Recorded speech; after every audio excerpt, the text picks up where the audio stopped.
Clubhouse, the full billion-dollar app that peaked in 6 months. Welcome to Small Cause, Big Effect, the podcast where we explore how tiny decisions create massive transformations, and sometimes how massive successes can disappear just as quickly as they arrived. Picture this. It's January 2021. The world is locked down, everyone's stuck at home, and suddenly there's this new app where you can listen to conversations between celebrities, entrepreneurs, and random people from around the world. No video, no photos, just pure audio. It's called Clubhouse, and it feels like the future of social media. Within 6 months, this app would be valued at $4 billion. Elon Musk would host impromptu conversations. Celebrities would drop in unannounced. People were selling invites on eBay for hundreds of dollars. Everyone was talking about Clubhouse. But here's the twist: by the end of 2021, most of those same people had forgotten Clubhouse existed. The app that was supposed to revolutionize social media became a cautionary tale about hyper, timing, and what happens when you mistake a moment for a movement. This is the story of Paul Davison and Rohan Seth, two Stanford entrepreneurs who created the fastest rising and fastest falling social media platform in history. It's a masterclass in how small causes can create big effects and how big effects can vanish just as quickly. Act 1. The Accidental Founders. When failure leads to fortune. Let's start with Paul Davison, because his story perfectly illustrates how sometimes your biggest failure sets you up for your next success, even if that success is temporary. In 2019, Paul Davison wasn't thinking about audio-only social media. He was thinking about survival.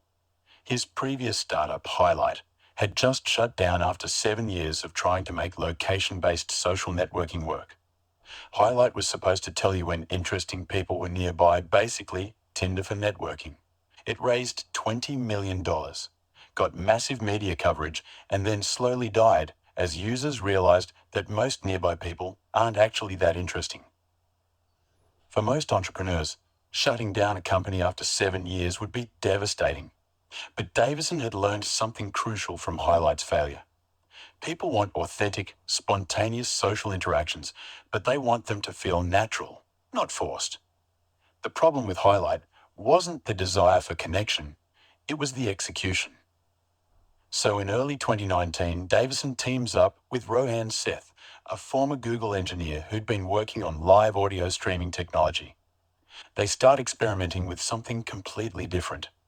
What if social media wasn't about posting content for everyone to see, but about having real conversations that only the people in the room could hear? The initial idea was simple, almost primitive by social media standards. You open the app, you see a list of conversation rooms, you tap on one, and you listen. If you want to talk, you raise your hand. That's it.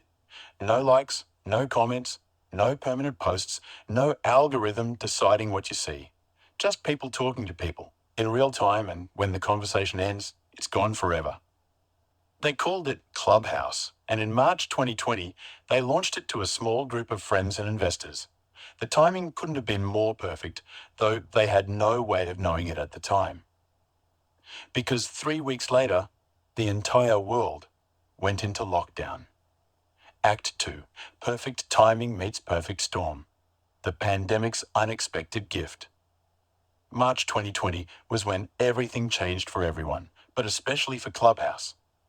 Suddenly, millions of people were stuck at home, cut off from the casual conversations that make up so much of human connection. No office chatter, no coffee shop encounters, no random conversations with strangers. The world had gone quiet, and people were desperate for authentic human voices. And then someone sends you an invite to this app called Clubhouse. The first thing you notice is how different it feels. Instead of scrolling through posts and photos, you're listening to real people having real conversations. Maybe it's a room called Late Night Philosophy where strangers are debating the meaning of life. Maybe it's Startup Office Hours where successful entrepreneurs are giving free advice. Maybe it's just people talking about their day, their dreams, their fears. It felt intimate in a way that other social media never had. On Instagram, people posted their highlight reels. On Twitter, they posted their hot takes. But on Clubhouse, they were just talking, like humans do, or used to do, before the pandemic made human conversation feel like a luxury. But here's where Davison and Seth made a decision that would define everything that followed. They kept Clubhouse invite only. You couldn't just download it from the App Store and start using it. Someone who was already on the platform had to invite you, and every user only got a limited number of invites to give out.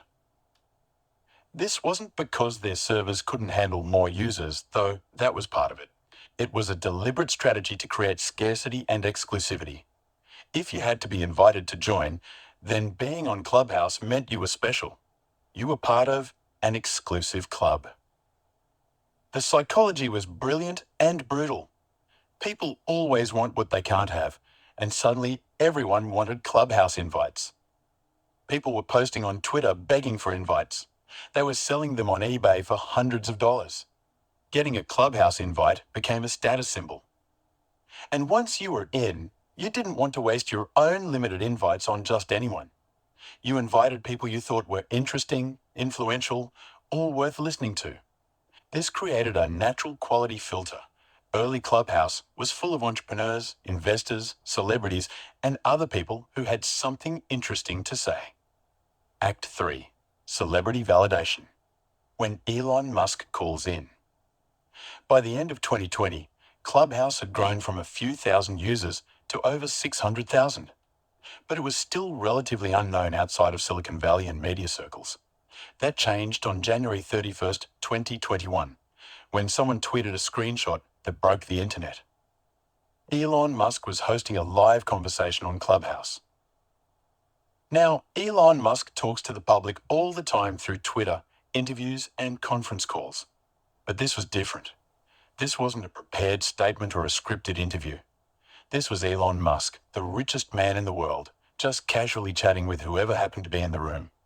He talked about Mars, about Tesla, about his thoughts on various cryptocurrencies. People could raise their hand and ask him questions directly. The conversation lasted over an hour, and at its peak, over 5,000 people were listening live. For context, that's like having 5,000 people in your living room listening to you chat with Elon Musk.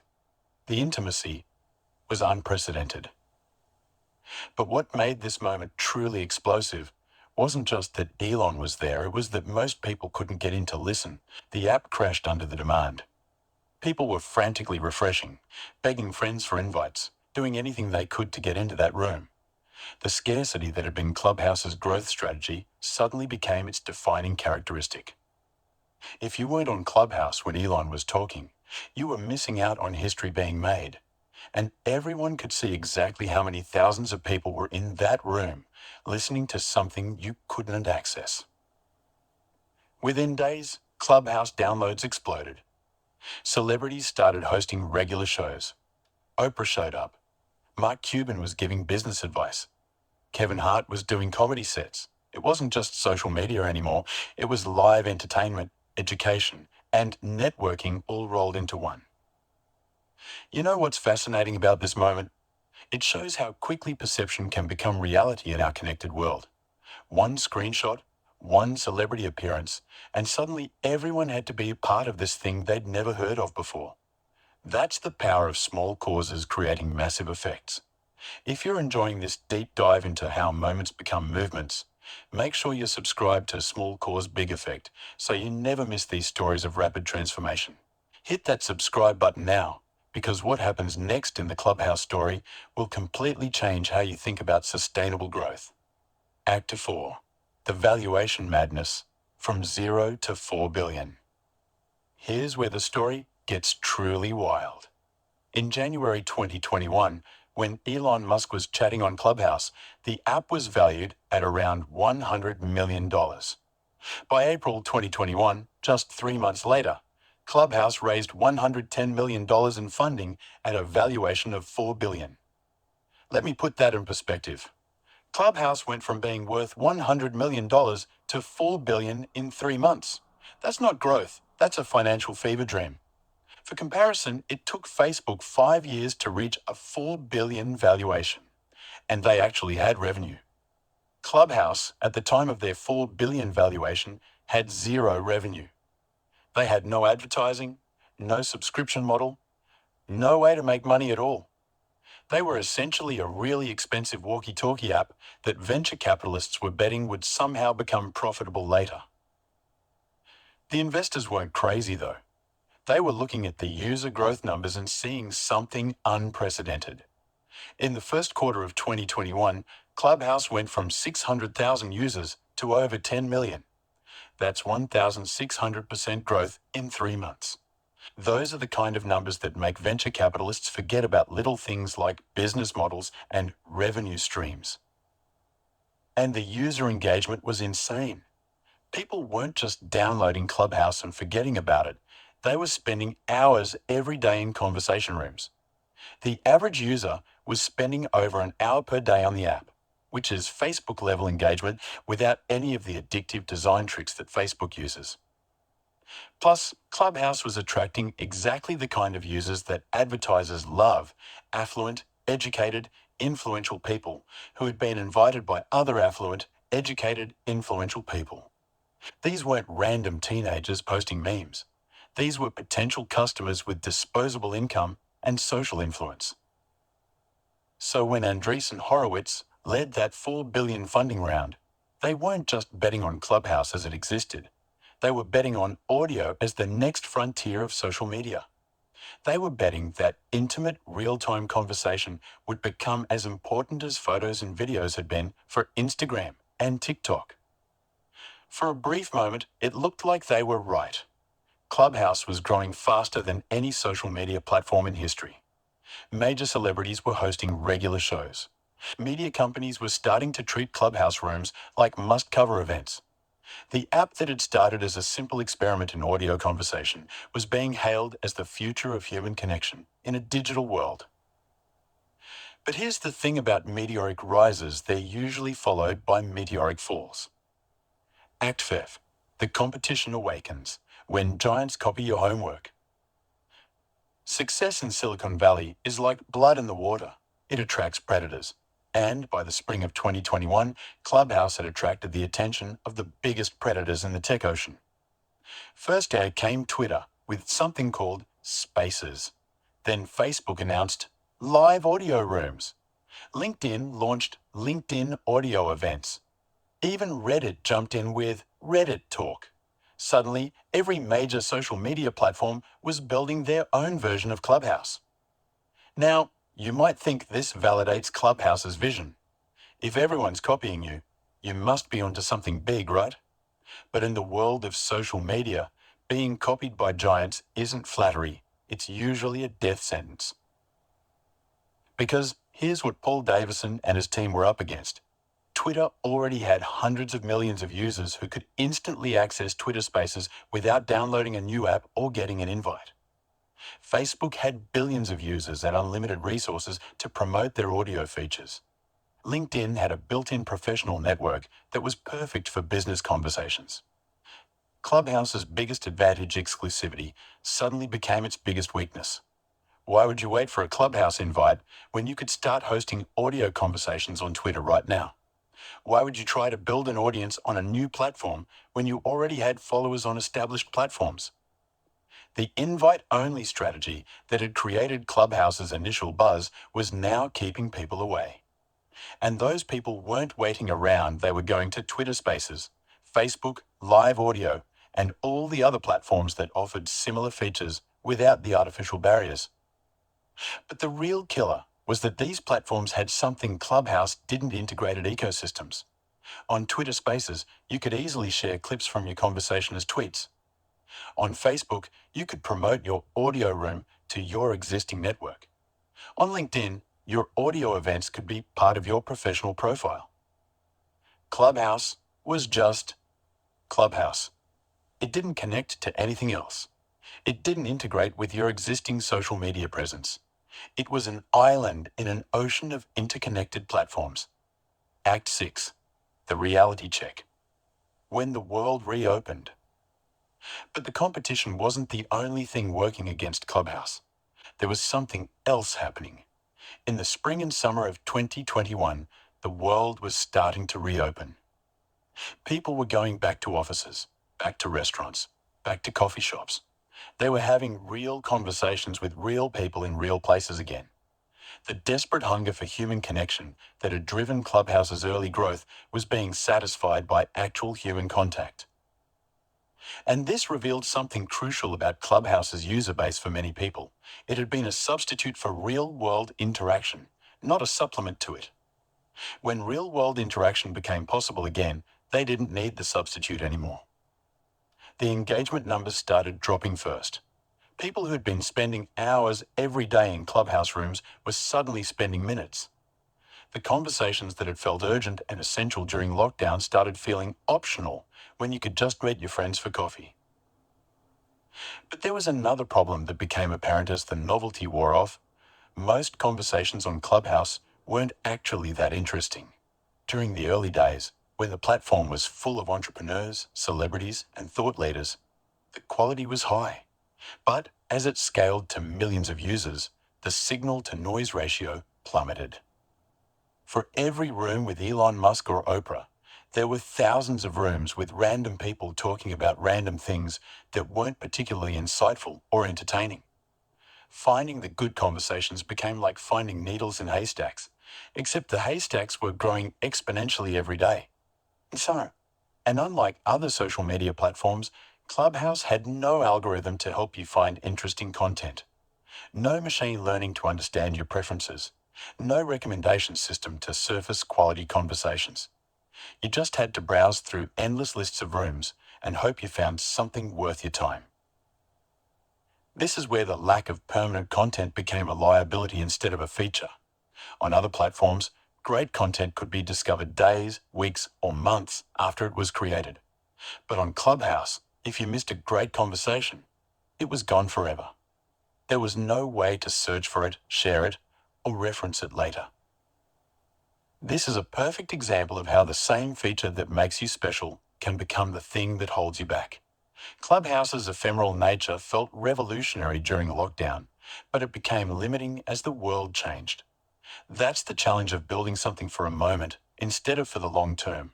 If you're finding these insights valuable about how companies rise and fall based on timing and adaptability, make sure you hit that subscribe button and share this episode with someone who needs to understand how quickly markets can shift. Because what we're about to discuss next shows just how fast a 4 billion company can become almost irrelevant. Act 7. The Great Decline. How to lose 90% of your users in 6 months. By the fall of 2021, the warning signs were everywhere. App download rankings showed Clubhouse dropping out of the top 100. Time spent in the app was declining month over month. Celebrity hosts were quietly moving their shows to other platforms or stopping altogether. But the most telling sign was the change in conversation topics. During Clubhouse's peak, rooms were covering everything from startup advice to philosophical debates to comedy shows. By late 2021, a huge percentage of the remaining conversations were about Clubhouse itself. People talking about why Clubhouse was failing, how to save Clubhouse, whether Clubhouse had a future. When your social media platform's main topic of conversation becomes the social media platform itself, that's not community, that's a support group. The numbers were brutal. From a peak of around 10 million weekly active users in early 2021, Clubhouse dropped to under 1 million by early 2022. That's a 90% decline in less than a year. For comparison, that's like a city the size of Los Angeles shrinking to the size of San Jose in 6 months. Paul Davison and his team tried everything they could think of to stop the bleeding. They finally opened the platform to everyone, removing the invite-only restriction that had once made the app feel exclusive. They added new features like replay recording and text chat. They launched on Android after being iOS only for over a year. But these changes felt desperate rather than strategic. The invite-only system had been Clubhouse's defining characteristic. Removing it made the app feel like every other social media platform, except with fewer features and a smaller user base. The recording feature betrayed the original promise of ephemeral conversation. The text chat diluted the focus on audio-only interaction. These weren't innovations. They were admissions that the original concept hadn't been sustainable. By 2022, most of the celebrities, entrepreneurs, and thought leaders who had made Clubhouse feel important had moved on. The rooms that remained were often sparsely populated, with hosts talking to audiences of dozens rather than thousands. The app that had once felt like the future of social media now felt like a ghost town with really good acoustics. Act 8. The pivot attempts. Searching for a second act. When your 4 billion social media platform loses 90% of its users, you have two choices: accept defeat or try to reinvent yourself. Paul Davison chose reinvention, but the results were mixed at best. In 2022, Clubhouse announced a major pivot. They were moving away from being a general social media platform and focusing on becoming a tool for creators and communities. Think less random conversations with strangers and more professional podcasting and community building. The logic made sense. The creators and communities that had found success on Clubhouse were still there, still engaged, still building audiences. Maybe instead of trying to compete with Twitter and Facebook for mainstream social media users, Clubhouse could become the premium platform for serious audio content. They launched creator monetization tools, subscription features, and better discovery algorithms. They partnered with media companies and podcast networks. They tried to position themselves as the professional platform for audio, the LinkedIn of live conversation. But this pivot revealed a fundamental problem with Clubhouse's original positioning. The app had been marketed as revolutionary, as the future of social media, as something that would change how humans connect online. Pivoting to a nice tool for podcasters and community builders felt like a massive step backward. Plus, they were entering a crowded market. By 2022, there were dozens of platforms focused on creator monetization and community building. Discord had better community features. Patreon had better monetization tools. Even traditional podcast platforms were adding live streaming capabilities. Clubhouse's attempt to find a second act felt like watching a former movie star trying to make it in community theatre. Technically competent, but lacking the magic that had made them special in the first place. The media coverage reflected this decline. In 2021, every major tech publication was writing about Clubhouse as a potential Facebook killer. By 2022, the coverage was mostly obituaries and postmortems, with headlines like, "What went wrong with Clubhouse?" and "The rise and fall of the audio social network." Act 9. The broader lessons. What Clubhouse teaches us about digital success. So what can we learn from Clubhouse's meteoric rise and even more meteoric fall? Because this isn't just a story about one app, it's a masterclass in the difference between a moment and a movement, between growth and sustainability, between riding a wave and building something that lasts. First, timing can make or break you, but it can't save you forever. Clubhouse's launch timing was absolutely perfect, right as the world went into lockdown and people were desperate for human connection. But perfect timing only gives you a window of opportunity. What you do with that window determines whether you build something lasting or just ride a temporary wave. Clubhouse rode the wave beautifully, but they didn't use their momentum to build sustainable competitive advantages. They had first mover advantage in audio social media, but they didn't use it to create network effects, switching costs, or other barriers that would keep users loyal when competitors arrived. Second, exclusivity is a double-edged sword. The invite-only strategy created incredible buzz and made early users feel special, but it also limited growth at a crucial moment. When Twitter Spaces and Facebook Live Audio launched without restrictions, they could immediately access larger audiences than Clubhouse could reach, even with perfect execution. Third, and this is crucial, features are not products, and products are not businesses. Clubhouse proved that audio-only social media could work, but they never figured out how to make money from it. A $4 billion valuation based on zero revenue isn't sustainable. It's speculation. When the market inevitably asked, how will this make money? Clubhouse didn't have a good answer. Fourth, the platform versus feature question is real. Clubhouse was essentially one feature live audio conversation built into a standalone app. When larger platforms added similar features, users had to choose between a single-purpose app and integrated features on platforms they already used. Most chose integration over specialization. But perhaps the most important lesson is about building for moments versus building for behaviors. Clubhouse was perfectly designed for the specific moment of pandemic lockdown, when people were isolated, bored, and desperately seeking human connection. But they didn't successfully transition from serving that moment to creating lasting behavioral change. When the world reopened, people's relationship with digital communication changed again. They no longer needed Clubhouse to fill a void, they needed it to add value to their already full lives. And value is much harder to create than novelty. Conclusion: the legacy of a shooting star. So where does this leave Paul Davison, Rohan, Seth, and the team at Clubhouse? Well, they're still building. The app still exists, though with a much smaller user base. They've found their niche with creators and communities who value the platform's focus on audio and live conversation. And in Silicon Valley terms, Clubhouse wasn't really a failure. They proved that audio-only social media could work. They inspired dozens of copycat features across major platforms. They returned money to their investors, even if not at the valuations they'd hoped for.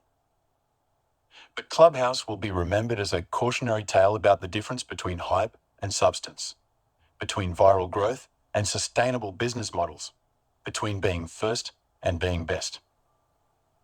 The story of Clubhouse is ultimately a story about timing, both good and bad. Good timing got them in the door launching just as the world needed what they were offering. Bad timing pushed them out scaling just as the world no longer needed it as desperately, and facing competition just as their early advantages were wearing off. It's also a story about the challenge of building social media platforms in an era when the big players can copy your best features overnight. Unless you can build something truly defensible: network effects, switching costs, unique data advantages, you're essentially doing free research and development for companies with billion user head starts. But here's what I find most fascinating about the Clubhouse story.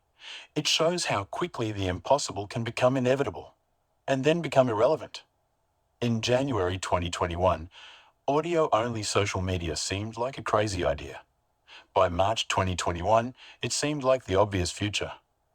By January 2022, it felt like yesterday's news.